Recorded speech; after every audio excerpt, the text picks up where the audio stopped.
Hello everybody, Calamity here. Got a short video for you today. It's just going to go over some of the new changes coming to both Pure Fiction as well as some small changes coming to the main game as well. So I figured since I do most of my content around the end game of Star Rail, let's talk about the Pure Fiction changes first. So first of all, I kind of already gone over this, so let's just quickly go over some of the highlights. The big thing that I'm actually excited for is the new Great Game Mode. Now, they did the Hoyoverse thing of really making it wordy and sounding complex, but it's really not. So there's going to be something called grit mechanics coming to Pure Fiction. What a grit mechanic is that you have to fulfill some sort of condition in order to gain what they call grit value. When you get enough grit value, you'll enter what's called the surging grit state for a period of time, and these will provide, we don't know yet exactly what, but they're supposed to give you some really powerful buffs to all your characters. So they really went with the extra mile with the wording. But yeah, so hopefully this means we're gonna get some new and interesting strategies that we can play around when it comes to trying to fully clear or just get enough for the 3-star clear for Pure Fiction. Because I don't know about you guys, but I've been feeling like the Pure Fiction power cycles that we've been kind of going through lately have just been kind of the rehash of the same old thing over and over again, and it's been really uninteresting to say the least. So hopefully these new buffs and changes or whatever are gonna make the whole game mode at least more exciting and different, and not just doing the same thing over and over again. Next up is two things that are happening to waves of enemies as well as bosses when it comes to Pure Fiction. So the first thing is that non-boss enemies are going to continuously respawn. So usually a Pure Fiction wave has like an elite enemy or a boss, and then like on the sides, right, are the weaker enemies that you just kill on the sides. They will continue to respawn even when the wave is completed, so that your characters like Herta, Himiko, or Jade, your AoE ones, basically can still contribute a lot of damage. And whenever you kill a non-boss enemy, it will reduce the, you can see it right here, reduce the boss's HP in addition to the damage that they deal to the boss itself. So this is actually a really nice change. It does mean that Herta is yet again getting another buff. So I highly, highly recommend building Herta at the very least if you're having trouble with Pure Fiction, or if you're a new player and you want to dive into this mode and get further than before, build Herta and Himiko if you happen to get her from the standard banner. And yes, they, at the very end here, they state that they basically made these changes so you don't have those awkward moments where there's only a couple enemies on the field, and to have those weird moments where a few of the non-boss enemies were preventing you from killing the boss. You can actually kill the boss early, which will immediately send you to the next wave. So what I kind of understood after reading this is that they're going to introduce more bosses in Pure Fiction in each wave, and it's not just going to be just like the final wave is going to have that main boss. So it's going to be a little bit more interesting to see how much harder Pure Fiction is. I hope it's not too hard, but we'll have to wait and see how much those new mechanics make this game feel.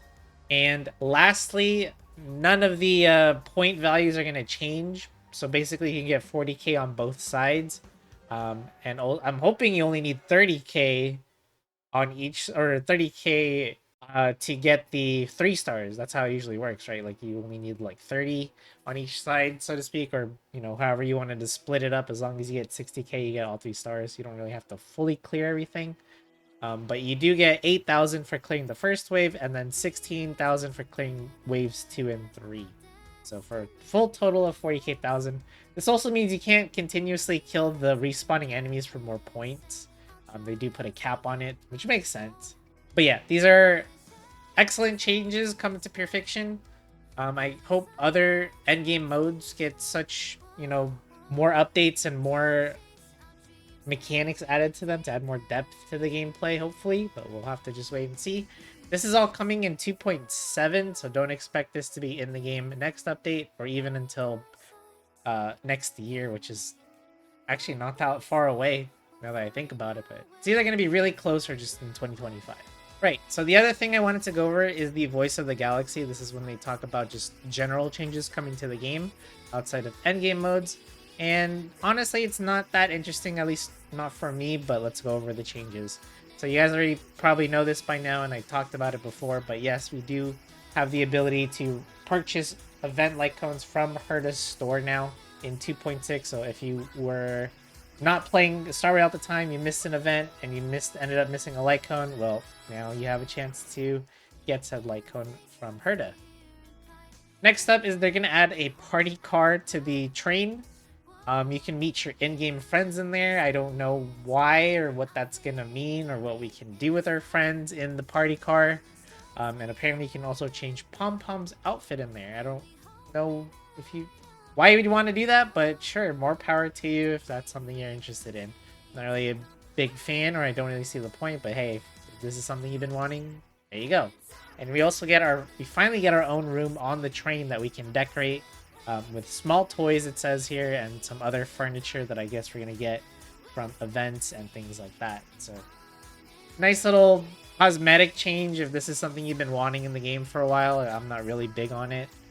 Just like I'm not that big on the teapot in Genshin either. But last but not least, they're finally letting us delete unused or past resources to reduce the game's file size. So, the game's only going to get bigger and bigger as they add more worlds, more areas, etc., etc. And the fact that we can play old updates and events, old events, means that, there's a lot of space being taken up by stuff like that. So finally, this is going to we finally have the option to delete old stuff to make make the game more space efficient. So this is great for mobile players out there who might have limited storage space. Not really a big deal for me because I'm on PC, but nice change overall. And that is pretty much it for the Voice of the Galaxy. So yeah, not too much stuff there. The one big change that I personally want to see is for relic runs to be able to be queued up depending on how much energy we have. Just like how when you farm for EXP, light cone materials, etc., etc., you know how you can move that slider to up to 6, and then you just come back and run it again. I wish we had that same luxury for relics where I could just keep a bunch of runs and then just show me this long list of disappointing relics that I get, after all the runs are completed, just so I can, farm the thing and just go AFK. Make it a lot easier for us, but maybe on the next Voices of the Galaxy, we'll have to wait and see. But that's pretty much it for this video. Pretty short, like I said, but if there's anything you want to see in the future update, let me know in the comments down below. Or if there's something mentioned here that you're really excited for, also want to know that as well. Thank you so much for watching, and I'll see you all in the next video.